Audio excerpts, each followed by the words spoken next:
Hello guys, আসসালামু আলাইকুম। আজকে আমি এই সাজনার ফুলের বড়ার রেসিপিটা আপনাদের সাথে শেয়ার করব। দেখুন, সাজনার ফুলটাকে খুব ভালোভাবে ধুয়ে পরিষ্কার করে নিয়েছি। এখন আমি এই সাজনার ফুলটাকে অল্প ভাপ দিয়ে নেব। এই যে দেখুন, প্রথমে আমি একটা পাত্রে পানি নিয়েছি। এই পানিতে এখন আমি সাজনার ফুলটা দিয়ে দিব।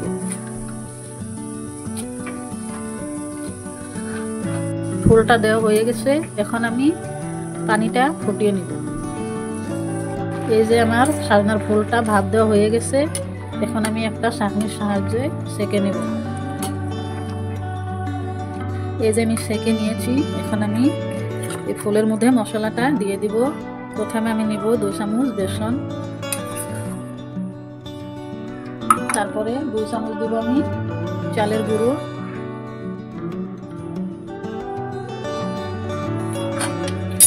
একটা পেঁয়াজ কুচি,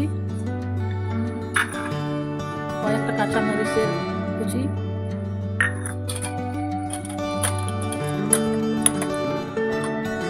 ধনে গুঁড়ো, আধা চামচ হলুদের গুঁড়ো, আধা চামচ লাল মরিচের গুঁড়ো,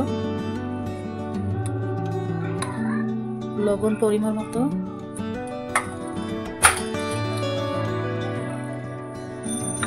এখন আমি এটাকে ভালো করে মিক্স করে নেব। আর এখানে আমি কোনো পানির ব্যবহার করিনি। লবণ দিয়েছি আর ফুলটা ভাপ দিয়ে নিয়েছি। ওই পানিতেই আমার খুব ভালোভাবে মাখানো হয়ে যাবে।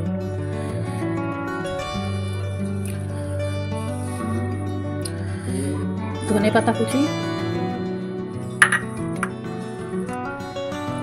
এই যে আর একটা চামচ আদা রসুন বাটা, এটা দিয়ে আমি ভালো করে মিক্স করে নেব।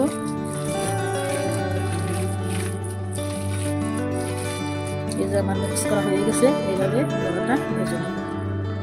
এই যে দেখুন, একটা কড়াইয়ের মধ্যে পরিমাণ মতো তেল দিয়ে দিচ্ছি।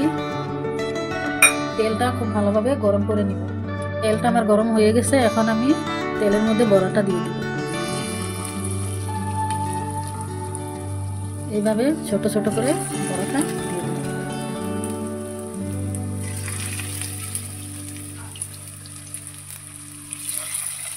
এই যে দেখুন, আমার বড়াটা দেওয়া হয়ে গেছে। এখন আমি উল্টিয়ে নিব। এভাবে সবগুলো উল্টিয়ে দিয়ে একটু লাল করে ভেজে। এই যে দেখুন, বড়াটা আমার খুব ভালোভাবে ভাজা হয়ে গেছে। একদম লাল করে ভেজে নিয়েছি। এখন আমি এই বড়াটাকে তুলে নিব। আর এই বড়াটা ভাজার সময় কিন্তু আমি চুলার আঁচটা একদম মিডিয়ামে রেখেছি। এই যে দেখুন, আমার বড়াটা ভাজা হয়ে গেছে। একদম মশমশা করে ভেজে নিয়েছি। আমার এই সাজনার ফুলের বড়ার রেসিপিটা ভালো লাগলে কমেন্টে জানিয়ে দিবেন।